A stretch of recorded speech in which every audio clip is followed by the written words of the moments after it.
विदेश की एक महिला ने 16 जुड़वा बच्चों को जन्म दिया। तुम सोचते होगे महिला कैसी होगी? ऐसी है महिला और कैसी? तो 16 बच्चे तुम सोचते हो कैसे हुए? जैसे हुए तैसे हुए, तुम्हें क्यों टेंशन? हो गए और क्या।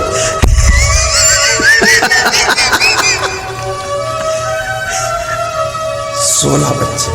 राजा सगर के 60,000 पुत्र थे। महाराजा धीराज धृतराष्ट्र के 100 पुत्र थे। राजा ययाति के 100 पुत्र थे। कीचक 100 भाई था।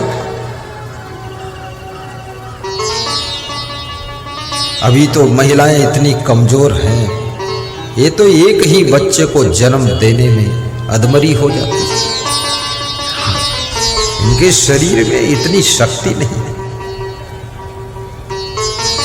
थोड़ा सा भोजन खाती है जैसे चिड़िया चुंगल खाती है, शरीर में दमखम नहीं है। अन्यथा इस भारत देश की धरती पर ऐसी ऐसी माताएं होती थी कि 5-5 बच्चे एक साथ जन्म लेते और सब नॉर्मल पैदा होते। कोई डिलीवरी कराने के लिए हॉस्पिटल जाना नहीं पड़ता और उस महिला के शरीर में कोई कमजोरी नहीं होती। आज तो बहुत कमजोरी है। ये कमजोरी इतनी क्यों? इसका कारण है। कारण नहीं बताऊंगा, तुम दुखी हो जाओगे। और कारण भी बता दूं तो निवारण बताना पड़ेगा कि उपाय क्या है, कमजोरी न रहे। कमजोरी इसलिए है कि तुम चिंता ज्यादा करते हो। टेंशन में बहुत रहती हैं माताएं बहनें, चिंता में बहुत रहते पुरुष लोग, और पतली पतली रोटियां खाते हो, इसलिए भी तुम कमजोर हो जाते हो। इतनी मोटी रोटी खाओ फिर देखो ताल ठोक के खड़े हो जाओ। कल से बस स्कूटर के पहिया जैसी मोटी रोटी बनाओ और लकड़ी के चूल्हे में बनाओ। एक रोटी में 10 लोग खा लो। पूरा ऊंचा चूल्हा, चौड़ा चूल्हा, घुमा दो पहिया का चक्का, देखिए उसका टेस्ट। उसी में ज्वार, बाजरा, जौ, चना और गेहूं और मक्का ये सब आटा मिला दो, मिक्स करो, मोटी रोटी बनाओ। और फिर धनिया, मिर्च, मसाला, नमक की चटनी, थोड़ा टमाटर उसी में लगा के, कोई जरूरत नहीं सब्जी रोज बनाने की, उसी में डुबा डुबा के खा लो। देखिए सेहत जैसी रोटी दमदार होगी वैसी तुम्हारी शरीर की शक्ति भी दमदार होगी। थोड़ा मोटी रोटी। लेकिन लेटेस्ट दुनिया में टेस्ट लोग देखते हैं, टेस्ट।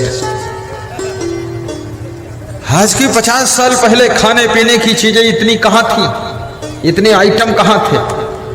अब रहते हैं बिहार में और खाते हैं दक्षिण भारत का नाश्ता, इडली और डोसा। क्या बात है, गुजरात का नाश्ता। अरे गुजरात का नाश्ता गुजरात में हजम होगा, बिहार में नहीं। बिहार में तो बस मकई आग में भूंजो और चबा चबा कर खाओ, वही यहां टेस्ट देगा, आनंद। आज मुझसे एक भक्त कह रहा था मकई ले आऊं आपके लिए। मैंने कहा आज मत लाना, आज प्रवचन करना है, कल खा लूंगा, कल नहीं करना है। तो वो मन में सोच रहा होगा भगत की मकई से प्रवचन से क्या रिश्ता? बहुत बड़ा रिश्ता है। मकई मुंह में तो 32 दांत, तो मकई में सब दांती दांत तो है, लगा हुआ है। ज्ञान का कथन करने वाले साधु संत को ज्यादा आइटम नहीं खाना चाहिए, और जो ज्यादा आइटम खाता है ना, फिर उसका ज्ञान लुप्त हो जाता है। बस सादा सादा। उस वक्त का नाम है सुनील भारती। खड़े हो जाओ। ये सुनील भारती एक डब्बा खीर लाए थे 10 किलो। उसकी पत्नी शिक्षिका है, बोली मैं अपने हाथ से बनाकर भेज दूंगी। हमने कहा रहने दो। अरे बोले खाने दो। बहुत श्रद्धा है, आशीर्वाद है। याद रखना, कभी गुरु को कुछ खाने के लिए देना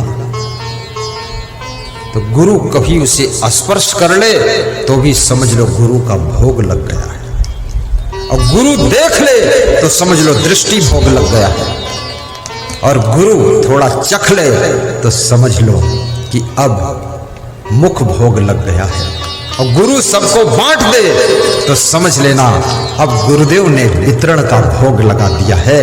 गुरुदेव को पूरा मत खिलाना, अन्यथा गुरुदेव दमादम मस्त कलंदर और गुरुदेव का आखिरी नंबर। गुरुदेव को हमेशा कम खिलाओ। गुरुदेव के साथ में जो सहदेव रहते हैं, सहदेव है उधर देखो, संत लोग ये बहुत मेहनत करते हैं, इनको खिला सकते हैं।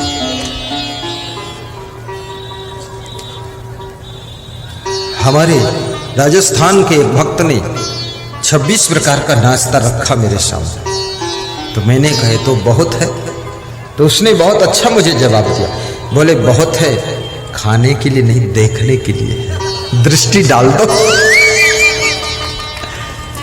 जो पसंद आए थोड़ा चख लो, बाकी दृष्टि डाल दो और छू लो। तो मैं जो थोड़ा चखता था वो प्लेट उठा ले जाता था, सब प्लेट धीरे धीरे उठा ले गया। बोला गुरुदेव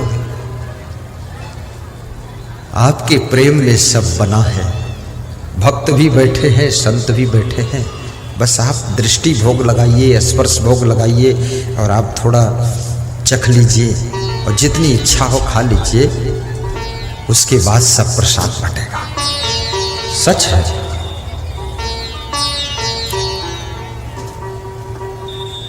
मैं भुना हुआ चना रोज चबाता हूं, भुना हुआ चना 2 चम्मच चबा लेता हूं, वो डब्बा से ही निकाल के ढक्कन में लेकर खा लेता हूं, कटोरी टोरी झंझट खत्म, कटोरी में फिर चटोरी हो जाएगी।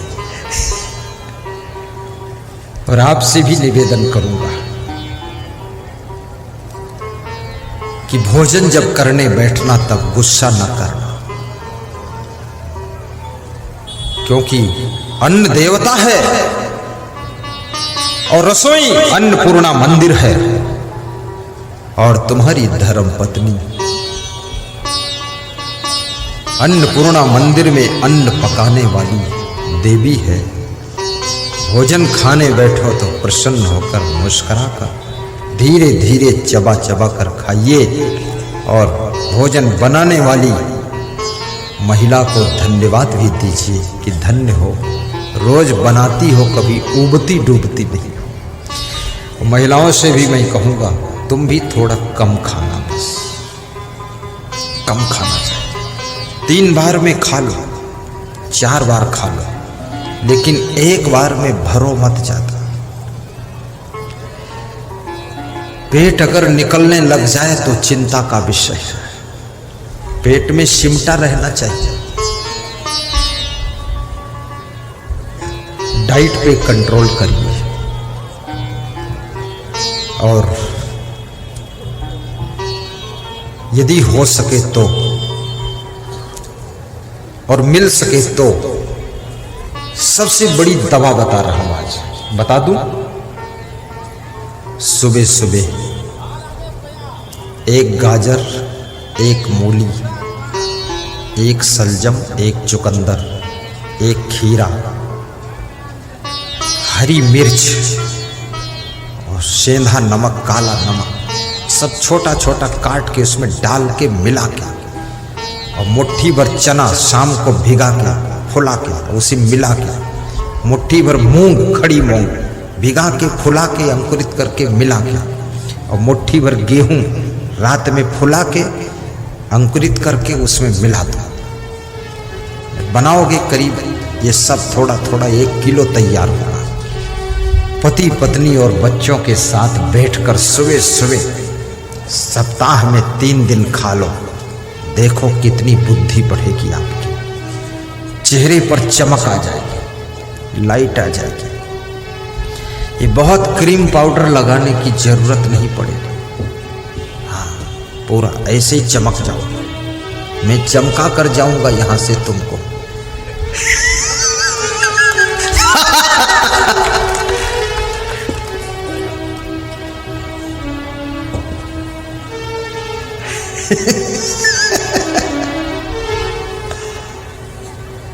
और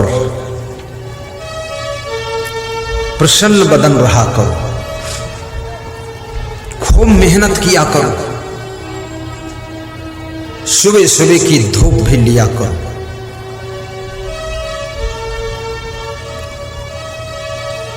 गुरुदेव का प्रवचन भी रोज सुना करो। मोबाइल में असंग सर्च करो, यूट्यूब में पूरा प्रवचन आएगा। रात में 9 बजे आस्था भजन चैनल टीवी में प्रवचन आएगा। प्रवचन सुनने से आपकी बुद्धि बढ़ेगी, ज्ञान बढ़ेगा, सद्गुण बढ़ेंगे, सदाचार बढ़ेगा, घर में सुख शांति बढ़ेगी, धन बढ़ेगा, दौलत बढ़ेगी, मकान बढ़ेगा, गाड़ी बढ़ेगी, सब कुछ विकास होगा। तुम्हारे घर में गरीबी रह नहीं सकती है। अगर श्रद्धा से तुमने प्रवचन सुन लिया तो गरीबी दूर निकल कर चली जाएगी।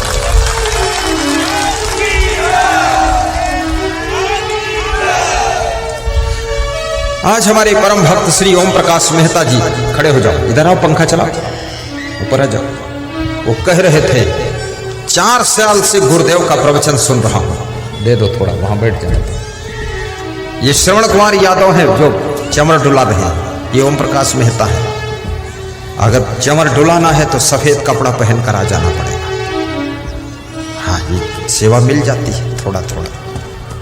और इस चमर को देख करके मक्खी घबराती है कि कोई घोड़ा आ गया क्या, घोड़ा की पूंछ हिल रही। मक्खी नहीं आती है, मच्छर भी इसको डरता है। बैठ जाओ।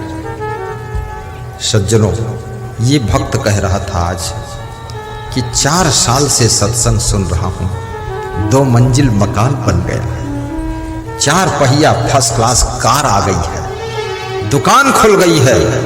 भाई, हमारे सब भाई मिलकर के प्रेम से रहते हैं। राइस मिल भी है, कई ट्रैक्टर भी है, ट्रक भी है, और गुरुदेव सब कुछ बढ़ता जाए। अगर 10 साल पहले से सत्संग आपका मिल जाता, सुन लेते कहीं, तो अब तक कुछ और ही होता। बोल रहे थे ना, सच बात। और वो गुरु का दीवाना भी है। गुरु का दीवाना छोटा नहीं, गुरु के लिए तन मन धन जी जान अर्पित है।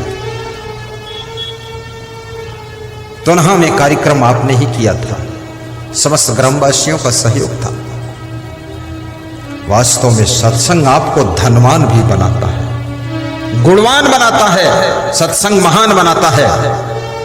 भगवान श्री राम, भगवान श्री कृष्ण को भगवान के पद पर पहुंचाने वाला, बचपन से जो उनको सत्संग मिला, भक्ति मिली, उसके प्रभाव से उनमें भगवान का गुण आ गया था, भगवत गुण पैदा होता है। ये सत्संग साधारण चीज नहीं। तुम गरीब नहीं रह सकते हो, विवेक से काम करना। साहिब बंदगी बोलो, साहिब बंदगी।